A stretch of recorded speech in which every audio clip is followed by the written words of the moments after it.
Chris Nichols, a beloved Canadian camera reviewer, had just traveled to Barcelona, Spain at the request of Panasonic to be there for their new S-series camera unveiling.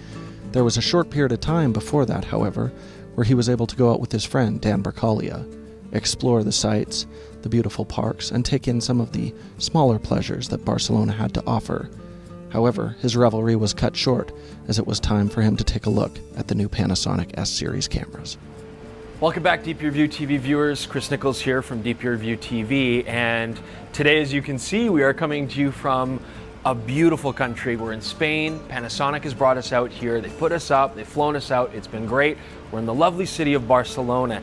And what we're gonna do today is play with the brand new S1 and S1R cameras. Now, I should mention that these are still pre-production, so this is not a full review, but it's just too good an opportunity to play with these cameras and get an early look. So now that I've been playing with the camera for a while, I have to say, actually, one of the things I really enjoy is very much the SLR-like interface. All the buttons are in very good positions. I like the tactile response on this camera. Knobs are large. We've got locking knobs everywhere. I mean, really, it's been designed in an excellent way.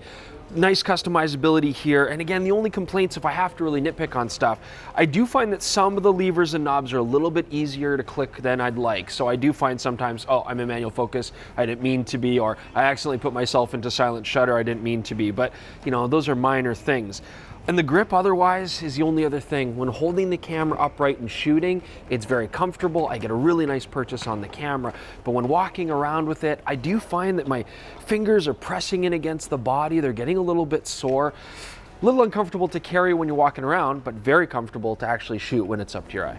So one thing you'll notice on the S1 and S1R is we don't have a fully articulating screen going out to the side, much like you'd have on a GH5.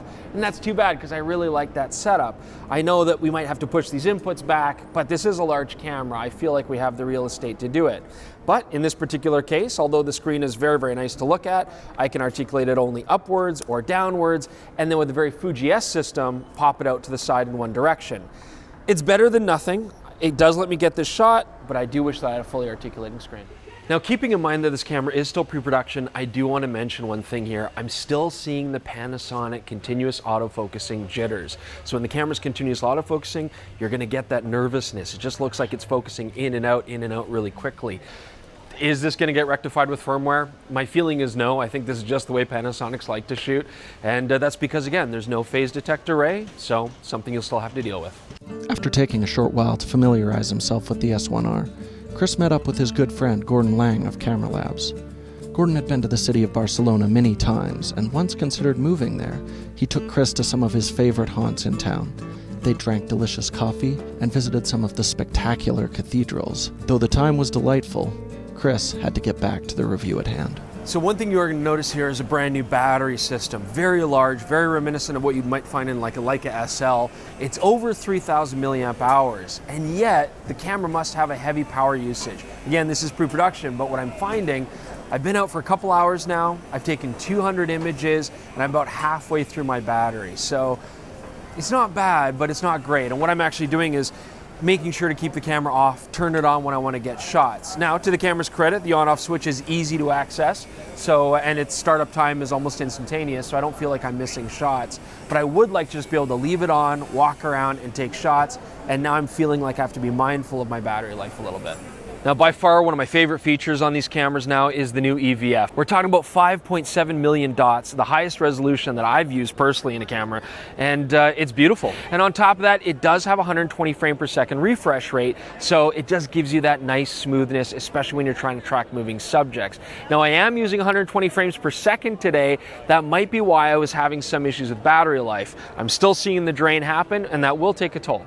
That's why I'm using the S1R today. It has a new 47.3 megapixel sensor, very high resolution, obviously competitive with the best full frame cameras that are out there on the market right now. However, it also does have their pixel shift technology now transferred into this camera, largely quadrupling the resolution. It's 187 megapixels, and that is a huge amount. So I've locked off the camera, as you can see here on a ledge. I'm not just balancing on here. I've got my little tripod set up, shooting f8. I've got good detail over here, and you know, know, from what we can tell without being able to really analyze it, it does have a noticeable resolution bump.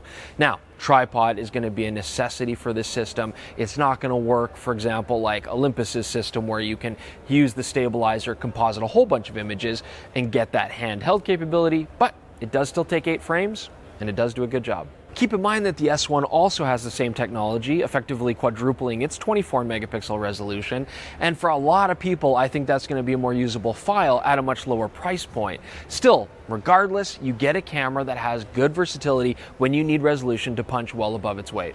So, of course, you've all heard that a lot of the full-frame mirrorless cameras on the market are single slot only. Well, we do have dual card slots here. So SD card slot, UHS 2, and we also have an XQD port. Now, I'm a big fan of the XQD card. I think it's very rugged, it's very reliable, but most importantly, it has a very fast transfer rate.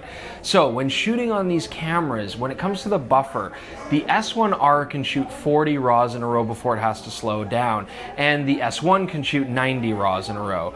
If you go to JPEG, you only get a marginal increase. The S1R can shoot 50 JPEGs before it has to slow down, but the S1 can basically shoot an infinite amount. Their term is 999. I don't see that ever happening. Well, Dan's back there shooting my good side. I don't even want to know what they're saying about me. I want to talk about the S1 and the S1R's frames per second burst rate. So it's actually a very respectable 6 frames per second with continuous autofocus, and it'll push to 9 frames per second if you go into single autofocus, if you don't need it to track continuously. On top of that, you do have 4K and 6K photo modes, which you know that I love.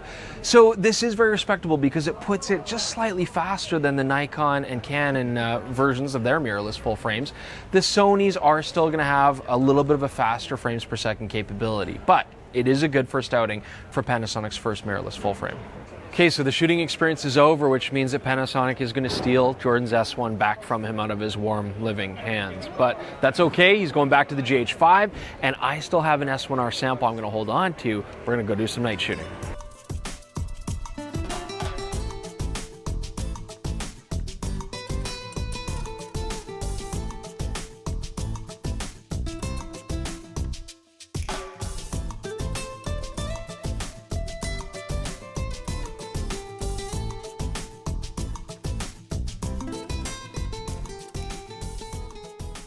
So now that I've been carrying this camera around for a couple days, I have to say it is a heavy camera. I know we've already talked about that. It's starting to actually cramp my fingers a little bit on the grip here. But one benefit when I'm shooting low light situations like this heavy camera gives me a solid platform. I'm able to handhold at fairly slow shutter speeds. At 100 millimeters, I'm getting down to about 1/6 of a second is probably the best I can do. That's not bad. That's pretty comparable to the other full frame mirrorless cameras on the market. So, that's kind of an okay light show, but check this out. On the S1 series, I can hit this button and illuminate that, hey? Pretty nice? Yeah, not really, I know. It's not really that impressive. It's basically the bare minimum, but I do like that it lights up. It's got the top LCD. I know a lot of you guys are going to dig that. And I can light up my playback, my quick menu buttons, but I would have liked to see more controls lit up. Things like white balance, ISO controls, maybe even like my car door so that I can find that latch in the dark easily. So for astrophotography, bare minimum. Chris regretfully left Barcelona early the following morning, but vowed to return again as soon as it was possible. Upon returning home to Calgary, Canada, he found himself in the midst of a terrible cold snap.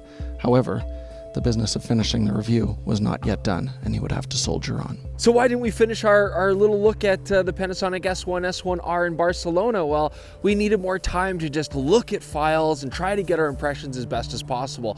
But all we can really leave you guys with is impressions because, as you know, this is still pre-production firmware. So what are some of these things that we're looking forward to when it comes to image quality? Well, the S1 has a very similar sensor to what we've seen on the market. I think it's going to be very comparable, which is to say quite good.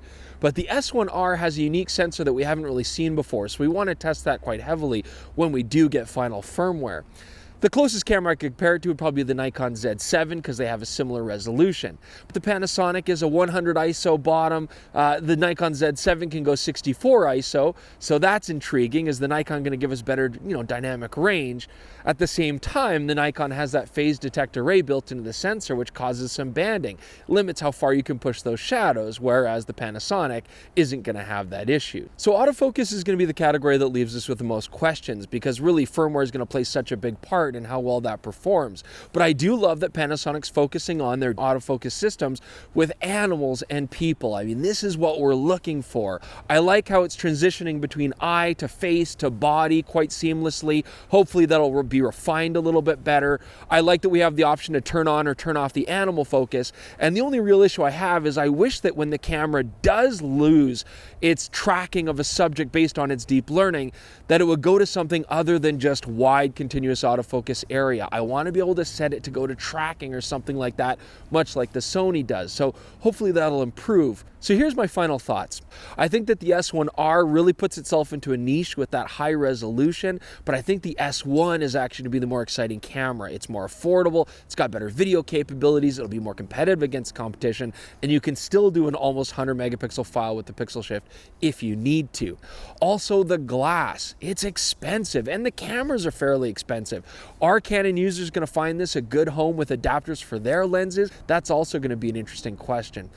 The only other thing I want to mention, we haven't really talked about video, and that's because, again, pre-production, and it looks like a lot of interesting updates are going to come out with firmware, so we really want to wait to see if that comes true before we fully review it. Well, I hope you guys found that early look helpful and useful. Don't forget, go to Instagram, Twitter, and our YouTube channel. Please subscribe, comment below, let us know what you think about this new camera as it comes out. But I'm excited to see how it's going to do. It has a lot of promise. I hope it can deliver. At the end of his brief but turbulent time with the Panasonic S series bodies, Chris was sure of only two things. One, that the key to properly understanding who this camera was for and what it could accomplish would only be realized once he had access to the final firmware. But two, that after testing endless models from many brands, he was no closer to finding that perfect full-frame mirrorless camera that truly completed him as a photographer.